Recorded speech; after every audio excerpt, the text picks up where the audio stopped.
Hello, everyone. Yet once again, it's another day of fresh grace and mercy. This is the Guilt, Grace, Gratitude podcast, where we bridge the gap to Reformed Christian theology for your listening pleasure.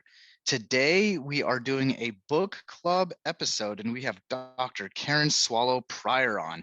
It's on her brand new book on reading well, finding the good life through great books. It's published by Brazos Press.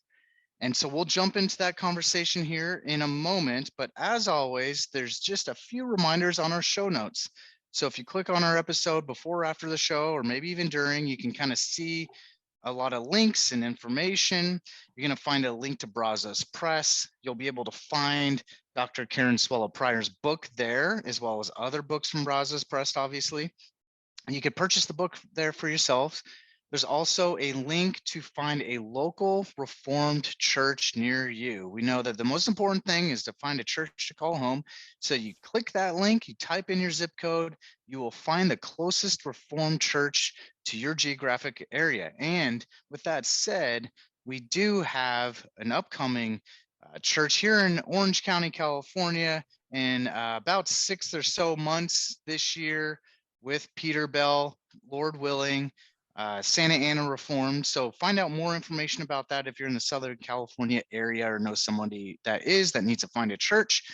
We're also a member of the Society of Reformed Podcasters. So we're just one podcast, but there is a group of a bunch of podcasts out there that are reformed in doctrine and focus. And so if you like our show and our content, most likely you'll find another show that you like as well within that group we are a part of. And then there's also some information to become a bridge builder. That's the phrase that we call our supportive listeners that have donated to us, supported us through our short time so far. So they are bridge builders. And then some exciting news too. We are working on getting some merch and t-shirts and things like that created. And if you haven't guys noticed, we have a brand new cool logo. Hope you enjoy all that fun stuff. But most importantly, we'll dip into this episode with Dr. Karen Swallow Pryor, and I'll go ahead and just let Peter further introduce her as well.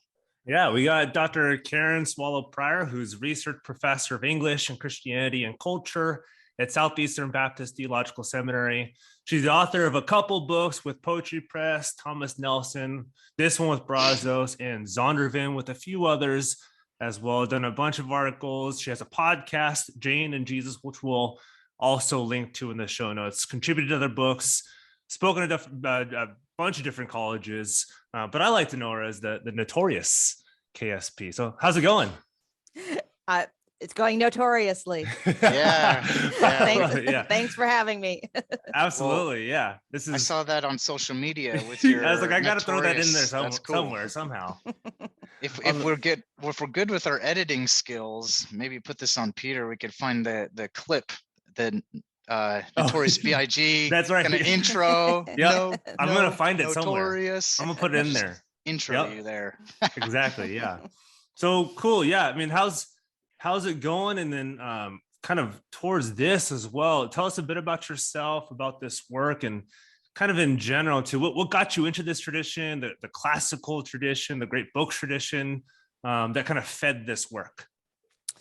Yeah, well, how it's going is great. I'm in the midst of my second year at Southeastern Baptist Theological Seminary after 21 years of teaching at Liberty University. I'm in the midst right now of preparing to teach a PhD seminar on evangelicalism and modernity. Yeah, a lot of church history and a lot of Charles Taylor. Oh yeah, I love Charles Taylor. Yeah, so I'm immersed. I saw your tweet about his organizational skills, which is not fair. Yeah, I'm very big on organization, and alas, he is not. So we just have to, just accept the genius for what it is, I guess. But this is that area of my interest and expertise, sort of evangelicalism and modernity. I can kind of maybe share some of my story going backwards. It comes from my PhD work, which was done many years ago now. But what I was studying in my doctoral program was English literature, and specifically the novel. And I stumbled across in some old book and a forgotten person within evangelicalism who was a reformer, a poet, a novelist, and her name was Hannah More. She was friends with William Wilberforce and helped. Oh yeah, yep. Yeah, she was part of the campaign to abolish the slave trade in late 18th and early 19th century England. And so I ended up writing my dissertation on her, and through doing that, I discovered who I was. I was raised in a Christian home, went, to church all my life, Sunday school, Wednesday nights, all of that, youth group, even teaching Sunday school from a pretty young age. And, and part of what we now call evangelicalism, but didn't really use that word. And by studying Hannah More, I just sort of discovered this tradition that didn't start in 2016, but started in the early 18th century. So that's sort of my academic history. But of course, I wouldn't have been in a PhD program studying English literature if I didn't have something before that. And what was before that was simply that I just grew up as the proverbial girl with her nose in a book all the time. We didn't have social media. I'm old enough to remember when Pong was invented, and my cousins got it. So we, didn't have video games.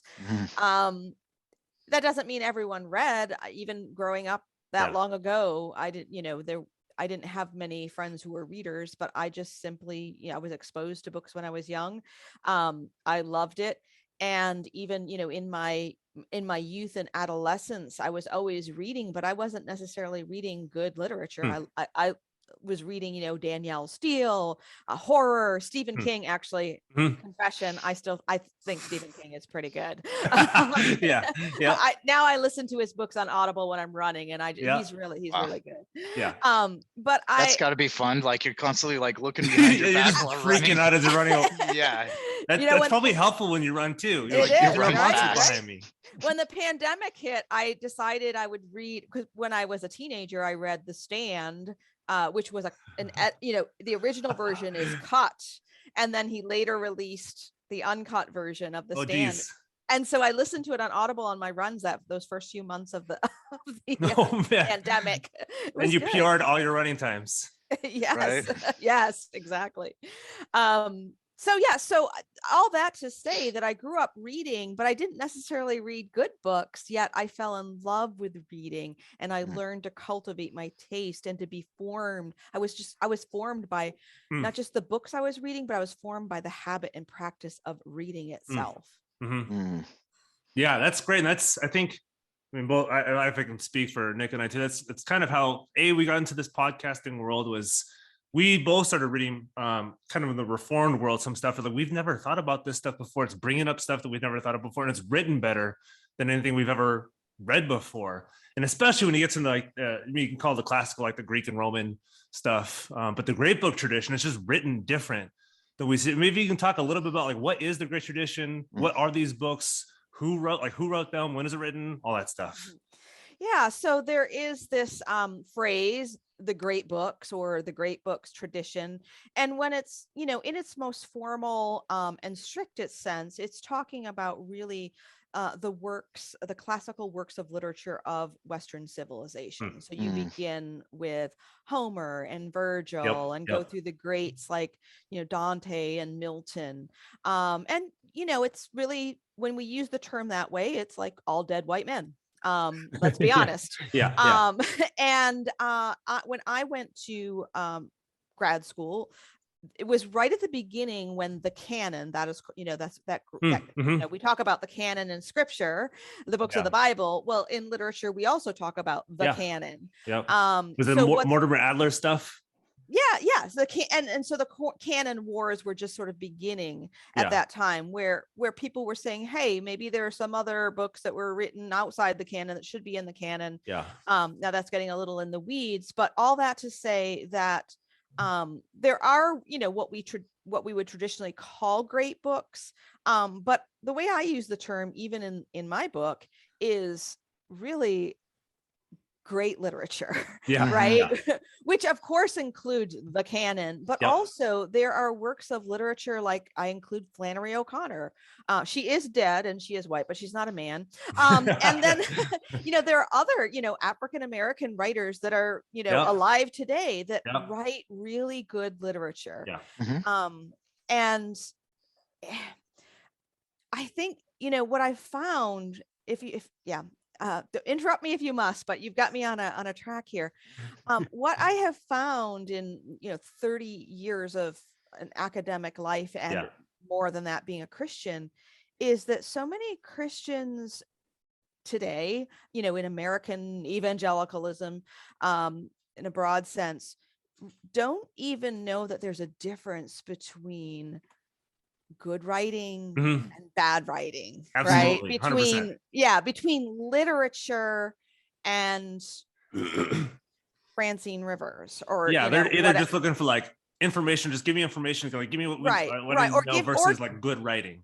Yes, or if they read fiction, because I meet so many people out there, especially among the Reformed crowd, pastors and theologians, they're coming around, but a lot of them times they will say that they don't read fiction. And I think what they're saying when they don't read fiction is they don't read Amish fiction or Francine Rivers. Well, I don't read those things either, but when we read good, let alone great literature, that is literary in many ways, like the Bible is literary. It's not inspired, but it's great literature isn't inspired by God, but it's still, like the Bible, uses words in a well-crafted way. Fiction can inform us and form us, as well as any great theological or philosophical writings can. Yeah, and if I may jump in, I just like my experience getting into this book, and prior to getting into this book, I can echo that statement you said about not really reading much fiction. I've kind of been one of those people that I just skip over fiction books. I always want to get right to the theological books and just learn practical stuff. Like, what is, tell me what to do. Like, tell me what I need to know right now. Yeah, and what this book did is it really opened my eyes to appreciate literary classics that could, whether they're directly or indirectly explaining some values that really help as your Christian life. And you wouldn't think like picking up Huckleberry Finn or some of these other books that like you're gonna learn some Christian virtues out of, but as I'm reading this, I'm like, wow, this is not only it's creating more of a desire for me to read more broadly and appreciate good reading or good writing. That's the classics too. Some of these books, I like Huckleberry Finn, I haven't read since middle school, and then some of them I feel embarrassed that I've never read because they are true classics. And then when I first saw the cover of the book, I was like, is this a book I'm gonna read telling me how to read? So I was like, I don't know really how to approach this. And then I get into the foreword by Leland Ryken. Maybe you can kind of introduce that, because it is a little bit different than the rest of the content that you put in the book, and we can talk about the structure, which is really important and helpful. But Leland opens up your book explaining what is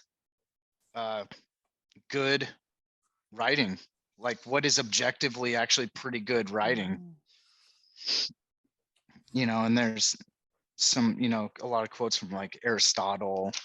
And maybe that kind of opens a question. I think a lot of our audience is kind of generally Christian, whether they know their tradition or not. But when they're looking at this book, or just kind of the great tradition in general, or the classical works or classical literature, why should the average Christian not even just pick up this book, but like pick up classic literature? If there's so much theology to be read, if there's so much like practical advice to get, or whatever it is, whatever the world's given us, why stick our nose like you did, and like you continue to do? Why stick our nose in these works?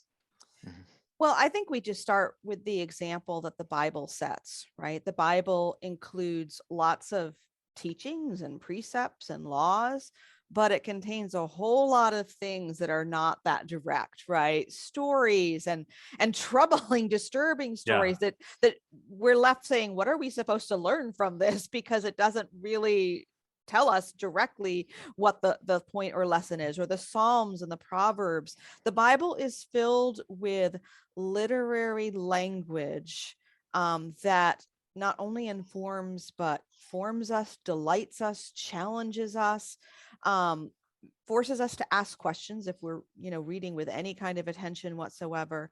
And so the Bible itself models for us something about this gift of language that God gave to us, that we use to communicate with one another all the time, like as we are right now, or as we are out on Twitter, or we are over the dinner table. We use language.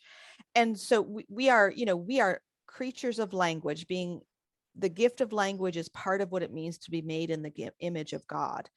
And so when we understand, the better that we understand language in all its complexities and all its weirdness and all of its potential for like miscommunication, which we see that every day, the more we understand just sort of how it works, I think the better we fulfill our calling as people of the book, people who are made in the image of a God who is the Word. And so one of the best ways that we can become skilled in language beyond reading the Word is to read other words that are artfully presented, not just fiction. We've been talking about that. That's my area, but think the best example is a poem, like way a poem uses language in a condensed way that suggests and connotes and recreates an experience. It tells us something, but it also makes us feel something, in the same way that David makes us feel things in the Psalms that he writes. So all literature, good literature, the words that are literary as opposed to just informative, are using language in this artful way that really gets at, I think, what part of what it means to be made in God's image. I can't think of anything more sacred and holy and more formative for us as Christians than to become skilled in handling not just the Word, though that's primary, but handling all words. Yeah, no, that's that's good. And I think I'm assuming a lot of people too are wondering, and this is kind of something I thought too, within the past couple of years, and it may be pandemic related, where people had more time at home to read or not do something outside of the house. But it does kind of seem like there's a little bit of a renaissance where people are kind of picking these works back up. So what's been that gap between these works were written decades ago, 100 years ago, whatever it was, and then kind of nothing for a while, and then now we're kind of getting back into what do you think is kind of leading to, or was a cause for, like, we weren't reading this stuff? That's a really good question. There are probably a lot of answers, but the one that I'll pinpoint is, I think, we are living in the digital age.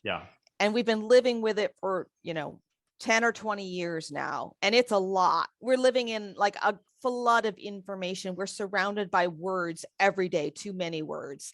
And I think that we've reached sort of a saturation point. And I think for some of us who've spent a lot of time, most of us do, whether it's email or social media or whatever, most of us live lives and work lives or personal lives that are steeped in this world of too many words. And to get away from that, I think that we're sort of correcting that imbalance by immersing ourselves in good words. And I hope, maybe I know a lot of people read in a digital format, but just holding a book that's made of paper, that's a physical, tangible thing, and submitting yourself to the discipline of the page and turning the page, holding the book and turning the page. That is just such a wonderful corrective, I think, to all that time spent on our phones, or at least all the time I spend on my phone. Totally. Yeah. If you're reading on your computer, like, at least I'm on my computer right now. If I have a book on, my email's right here so I can see when it pops up. Twitter's on here so I can see when that pops up, versus when you're on a book, you like nothing pops up. the outside world can't get you. I agree. I there's something about a tangible book that I just can't read like a book that's a PDF or something. I have to like print it. Yeah. And I appreciate Thank you in this book. I gotta give you huge props because Peter gives me a hard time for highlighting and marking in my book. And you're like, he basically that's a good way recolors to the read. book.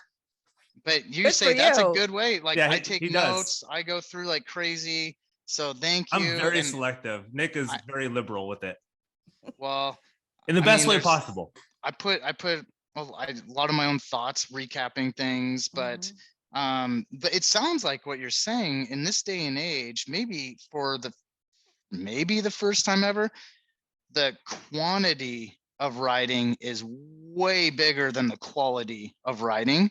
And so we're getting lost in oversaturation of just junk that's out there. And it's now, I think when you find good writing that's like in these classics and scripture, you have like, there's almost a refreshed perspective where like, wow, this is what good writing is like, instead of being on social media and just seeing a lot of junk, Yeah. So that's a good perspective. And then I can go into my question, and I think it's really important that we paint this visual, because the book is super helpful on how it's laid out in structure, because you pick 12 classical books, but they're also matched each one up to a specific virtue. And within that, you have part 1, which are cardinal virtues, part 2 are theological virtues, part 3 are heavenly virtues. And within that, each chapter points to a specific virtue within there, pointing to a classic literary book, like The Great Gatsby, Tale of Two Cities, Huckleberry Finn, Pilgrim's Progress, Persuasion by Jane Austen. Could you how did you get to those 12 books? What made you know that Temperance was directly connected to Great Gatsby, and Pilgrim's Progress was Diligence? And then so maybe you can explain the structure, paint a picture, so for people that don't have the book in front of them, the 3 main categories: cardinal, theological, and heavenly, and then how you matched up a book to those.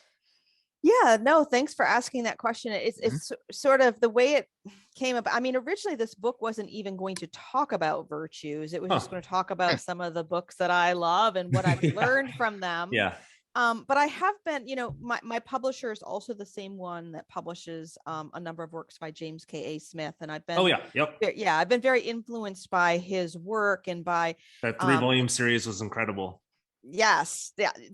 So my editor, knowing my being influenced by this, he suggested that I focus the book, at least at the proposal stage, around the idea of practices, because I've lived a life immersed in the practice of reading. Yeah. So as I began thinking about that and thinking about Smith, how he talks about, practices become habits, which is, and Aristotle talks about how habits, once that we do them enough, they become who we are.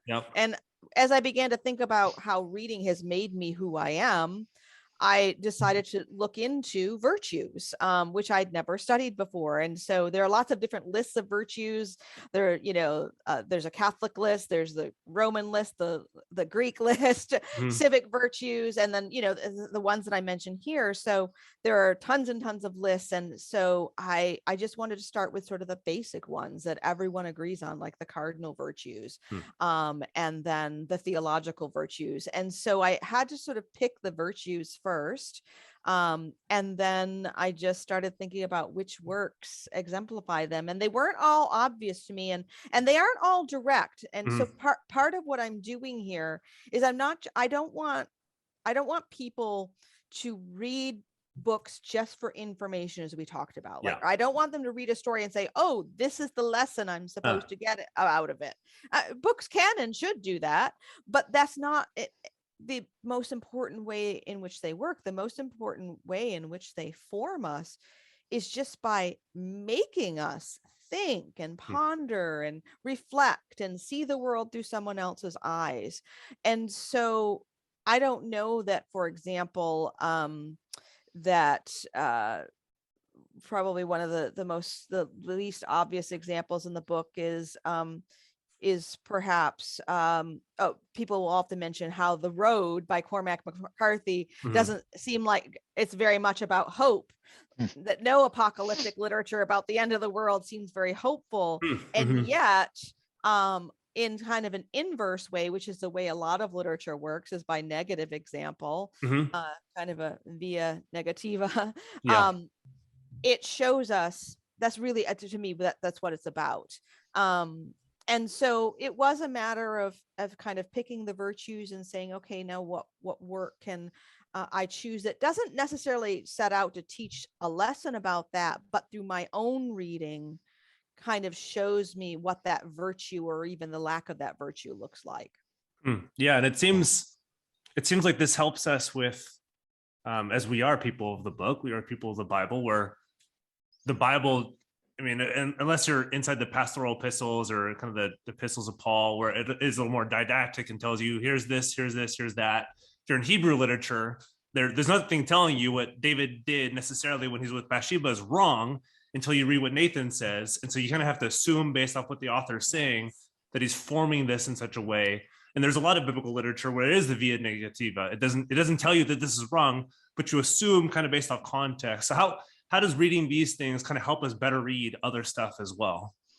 Well, that's exactly how it does it, right? Because good literature most of the time doesn't give us the exact lesson. So if we're reading it attentively, we have to stop and ask ourselves. One of my favorite examples of this that I use a lot, and it's not in this book, is Pride and Prejudice by Jane Austen. I just finished that 2 weeks ago.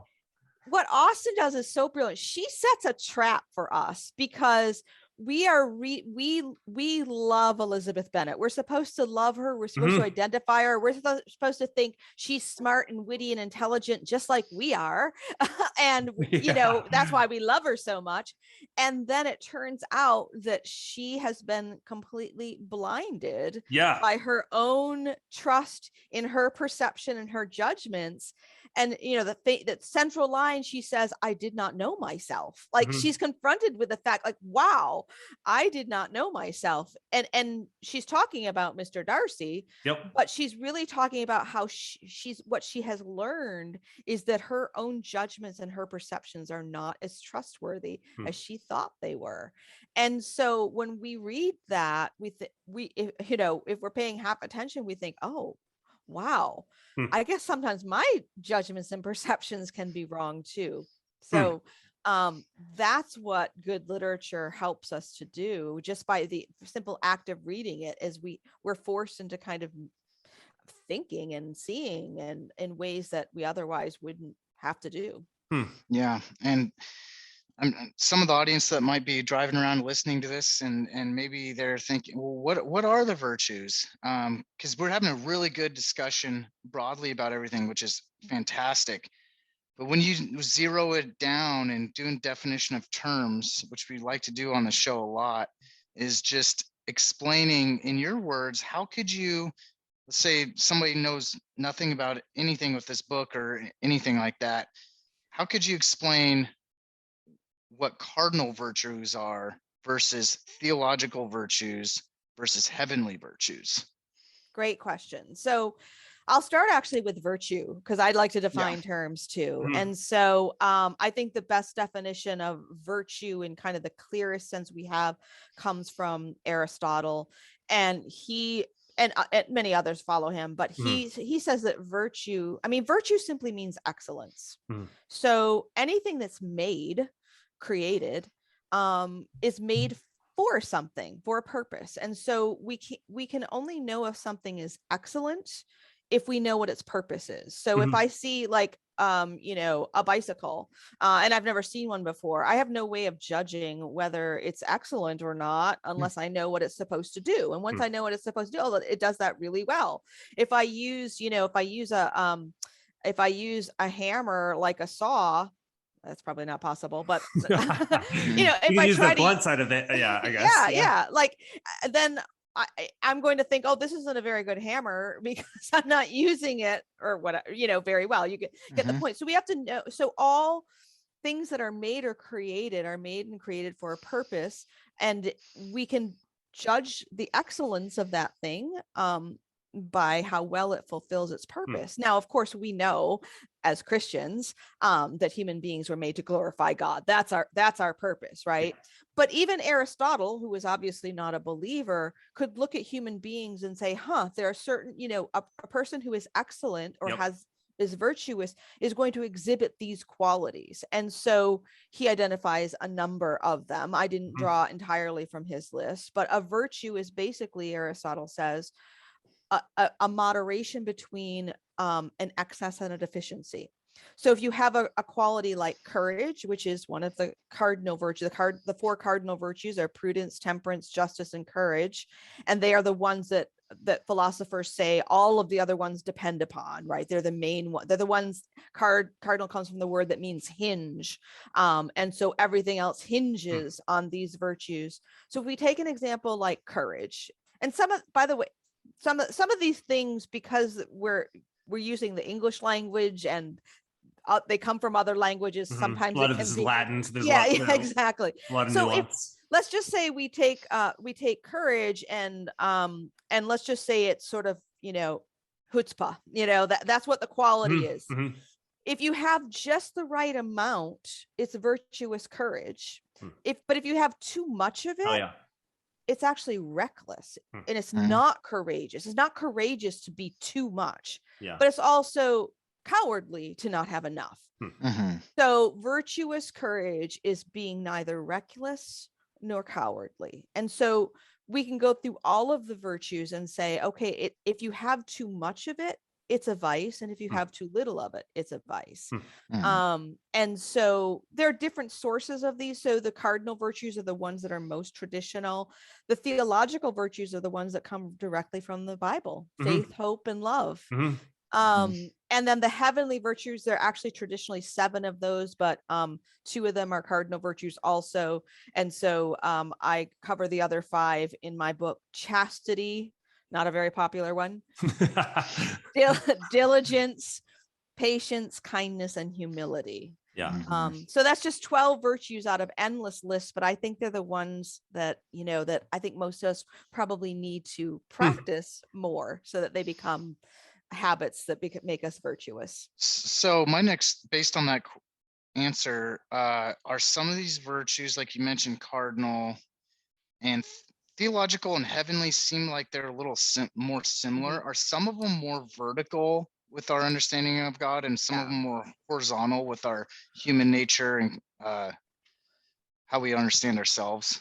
Yeah, no, that's an excellent question, because actually the theological virtues are the ones that are most different. St. Thomas talks about how the theological virtues, he uses the word supernatural. Taylor would use a similar, Charles Taylor would use a similar word.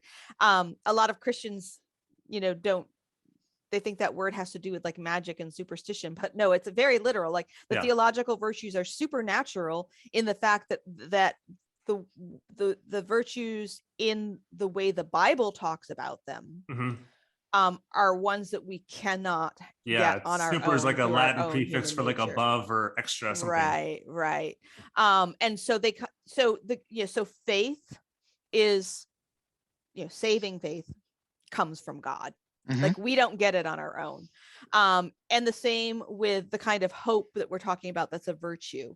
And the same with love, which I don't mean romantic love here. The virtue of love is the agape love that the Bible talks about. That again, human beings apart from God, just through common grace, do have access to these on some level. But what we're talking about when the Bible talks about these, again, we're translating certain words to English. It's talking about ones that come from God, but they become virtues in the human sense, because once we have them, once God has given us these gifts, we can steward them well by practicing and exercising them. We can actually strengthen our faith and our hope and our love. But boy, it takes a lot of work. Yeah. And it reminds me, so both Nick and I come from also the CrossFit world. And I know you're a runner, so there's kind of we hate running and you like running. Yeah, but we use a term in CrossFit called virtuosity.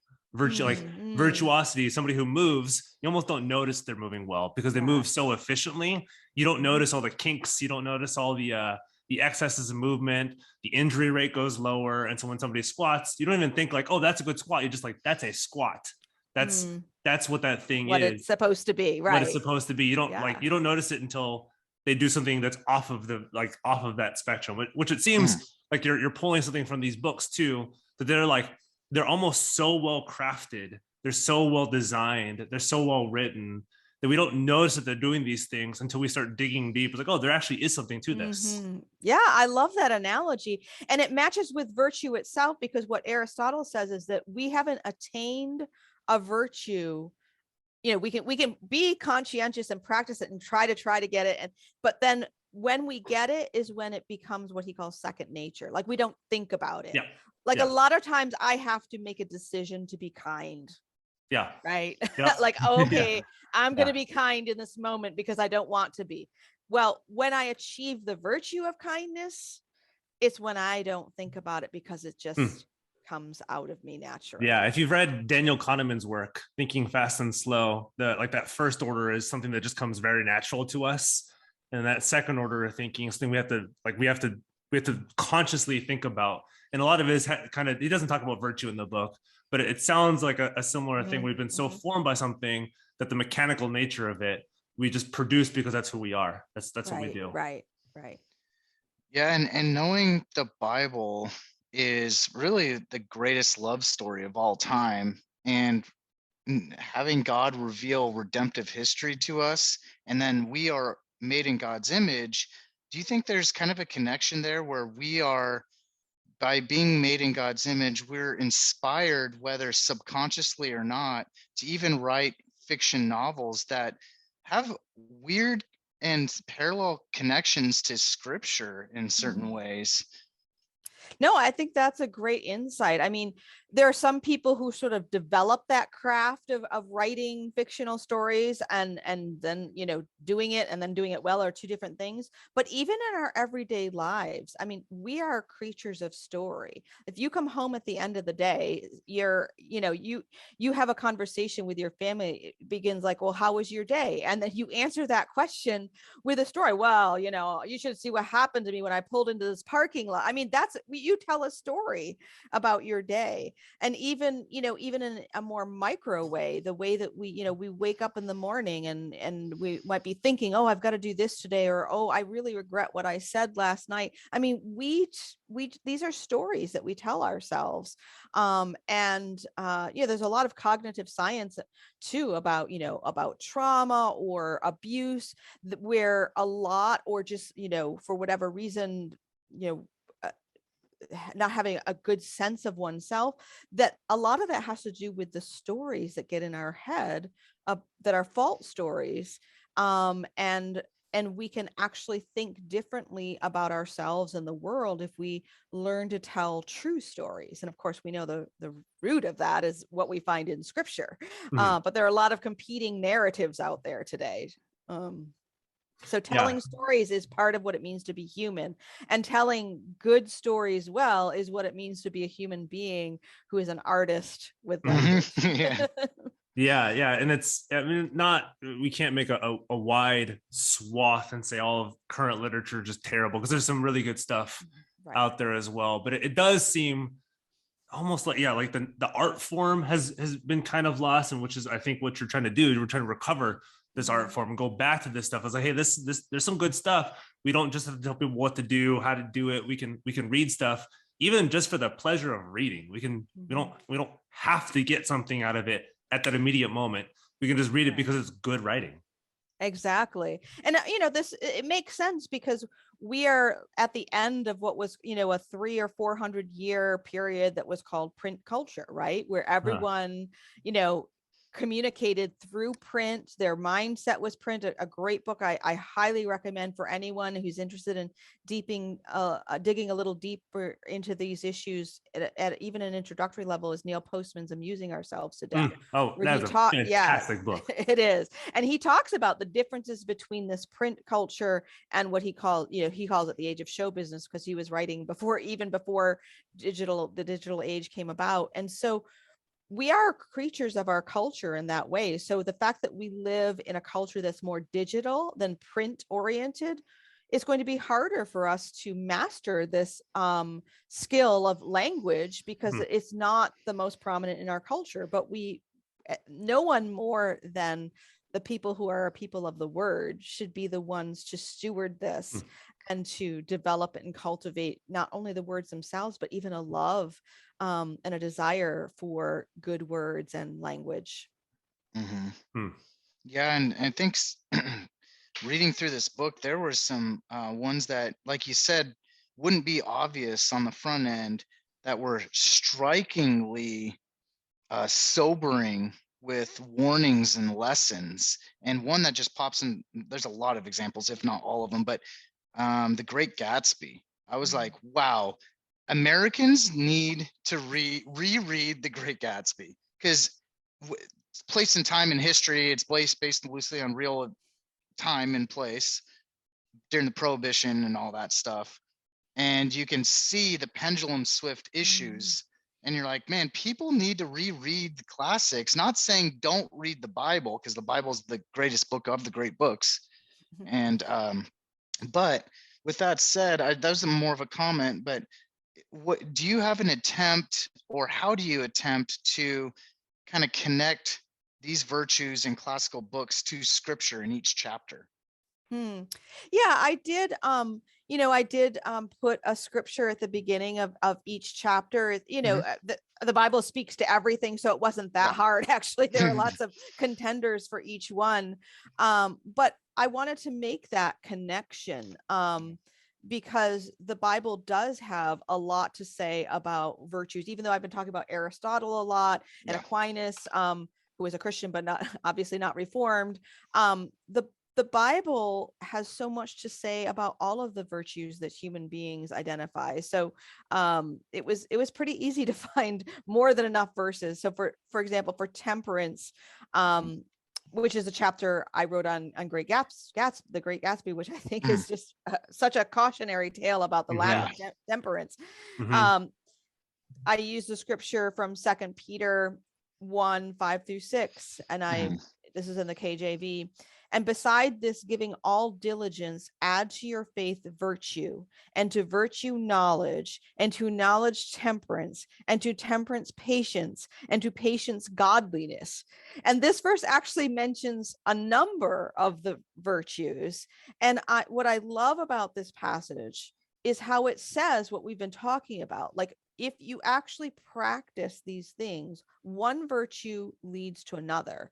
And one of the other major points that Aristotle made was that you actually can't be a virtuous person, an act is not virtuous if it lacks any of the others. So for example, courage isn't virtuous courage if it's connected to some form of injustice. And so, I didn't use loyalty as a virtue, but loyalty is one of those Roman civic virtues. And if what virtue ethicists would say about something like loyalty is that loyalty is not virtuous if your loyalty is toward something evil.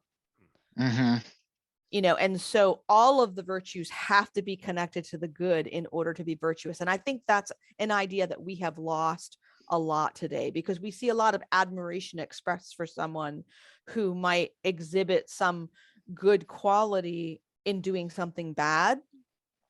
That's not virtue. Yeah, I'm gonna kind of combine these last two that I had, and if there's anything else that Nick, or if you want to add to this conversation as well. And it's kind of specifically focusing on Christians when reading this book, Christians when reading great book tradition, or just classic literature in general. So we've kind of touched on this, and you talk about it a little bit in your book, where like this is just like an untapped well. This is not something like we're taught. If you go to Christian school, if you go to church, they're not just saying, hey, let's read some of this stuff. Let's dig into this literature, which, I mean, we're hopefully we're reading the Bible first and foremost and reading good theological work.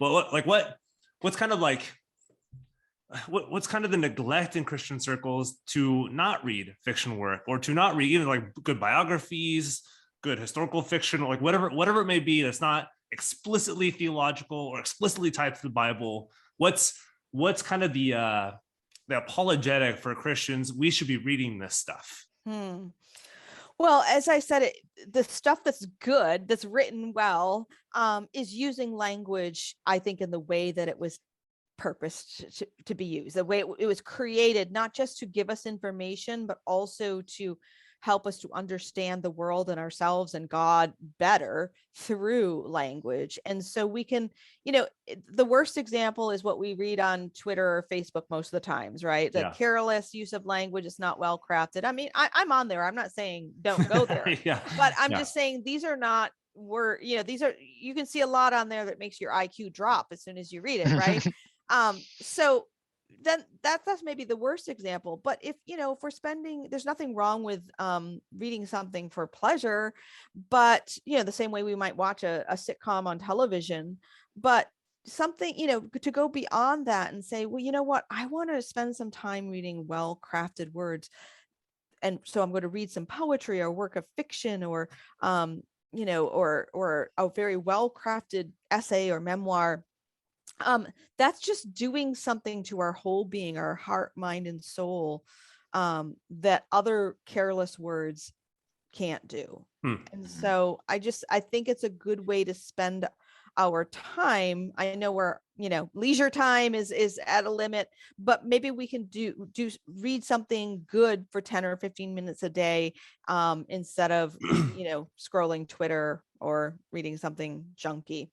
Yeah, I mean, for me, as somebody who's being trained for the pastoral ministry and preaching and stuff, it's you, and I'm assuming people who hear sermons, you notice a difference between a preacher who knows how to craft sentences, who knows how to craft arguments, who knows how to tie different elements together, and who teaches you how to read scripture, not as a disparate kind of story or moralistic lessons, but as this holistic system that doesn't just deposit salvation into your brain, but teaches the congregants how to read scripture better. And I think it's something that us pastors or future pastors neglect a lot, is how do we read better? Because that informs how we write better, how we speak better, how we communicate better, and whatever kind of role we're in, Nick in sales, you in teaching. I'm assuming there's crossover for a lot of this stuff, that we're not just doing this to be better at what we do, but it does, like you said, form us into people who use the language better, who understand what language is used for. And the better we use language, the better we communicate, which hopefully stuff doesn't get lost in translation. Exactly. And that's what we're here for, right? Is to communicate the gospel ultimately, but we can learn to do that so much better through all of the words that we use and expose ourselves to. Yeah, and this is something we're both hoping that we want people to read good theological work. We also, this is also something I'm trying to self-study some classical literature on my own, because I was not raised on this. I didn't read as a kid. But reading this stuff, it's changed the way I've read. It's changed the way I look at books. It's changed the way that I communicate. Hopefully it changed the way that I write. So I think it's helpful getting into this stuff. And I think the book, I've read some of Reichen's stuff. His stuff is fantastic. But this, even just your writing is really good. The way you craft sentences, we can tell it's transformed, and it's fed, it's seeped into your writing as well. And something that I hope to inculcate in myself. And I think the more we read this, which introduces it, and also kind of spoiler alert for people who read it, it gives you spoilers. So if you've read this stuff, then great, then you'll get some of that stuff. But if you haven't, a little spoiler alert, there's the endings of all these books too. But it's a great introduction, and I'm hoping, and I'm sure you're hoping as well. It inspires people to move from this, read these things, go further from this, and say, okay, let's. Right. What else does this tradition have to offer us? Exactly. That's my hope. Yeah, and I hope when people read this book, as they should read it from cover to cover, appreciate and take time with the forward and the introduction, because it is different from the rest of the content in your book, that each chapter talking about a classic literature and a virtue. But the introduction, especially in your own words, really explains why you're explaining this stuff, and why reading good literature and why reading well is so important, and how to appreciate these things. So by the time you see the first sentence of chapter 1, you already know why you're reading the book, and you kind of go into it with warm feelings. So, Yeah. so I appreciate that. And I mean, I think it, whether this was directly what you were wanting or not, but I kept thinking with these virtues, is this kind of in one way pointing to Christ overall, saying we all, you know, fail on fulfilling these virtues perfectly, but there's only one human being that's uh, fulfilled all these virtues perfectly, and that's Jesus Christ. Absolutely. I mean, he is the most excellent of all excellencies. So he is the ultimate. Yeah, well, as we end this out, is there anything you wanted to point about this that you're really hoping people walk away with, where after reading this, you're like, I'm really hoping they get this out of the book. I'm really hoping when they walk out of this, either they're changed in some way or they read it differently. So if you could leave people with something on this book, what would you say to them? Well, I would just hope that they leave this book with both their appetite whetted for reading more great literature, but also I really hope, because I'm a teacher, that's what I've devoted my life to. I hope that they feel like they're able to do that with a little bit more knowledge and skill. That's what I want, is for them to feel more equipped to read great books. Yeah. And you made me feel better about not speed reading and just getting through a book to say you get through a book. I was like, okay, awesome. I feel a little bit better about like actually digesting this stuff. So thank you. That's right. Yeah. Well, great. Yeah. Thanks for coming on. It's a well, I think, needs to be tapped more by Christians, specifically because we, like you said, we're people of the book. We need to be reading more of this. So thank you for your work. I mean, keep going at it. It affected us, and we've let people know, and I hope people pick up this book and don't just enter this book, read some of these things and see, even if, like you said in the introduction, even if you haven't read this and you see the ending of this, you're still going to want to read it because it's just really well written. So even if you know the ending of this stuff, there's still great books to read. So yeah, is there, like, where can people find you? Where can people find the work that you're doing? Keep up with what you're doing. They can find me at my website, karenswallowprior.com, or on Twitter at KSPRIOR, or look for the handle Notorious KSP. They really should come. You should really just listen to my podcast, Jane and Jesus. You don't even have to have read Jane Austen to enjoy what my many guests have to say about the app, because really it really is about applying what we can learn from literature to life. That's what the podcast is about. Yeah, no, that's great. And I was just reminded of something too. I'm in Christian ethics right now this semester at Westminster, and our professor, Dr. Van Drunen, is actually writing a work on Christian virtue. It's a 3-volume work. I think it's coming out in a couple of years. But we don't really, like, the Reformed tradition is actually super strong on virtues because they get it from Aquinas. And Aquinas wrote, I think, the second part of the second book on virtues, which we don't realize, like, that's a big part of our tradition, and we have just completely neglected it. And I think your book will go a long way. Hopefully we'll start some trend and people will start reading this, like, oh, maybe we should look further into this stuff. Yes, I hope so. Great. Well, thanks for coming on, and it's been a pleasure having you, and hopefully we can talk to you again soon. Thanks for having me. Thank you.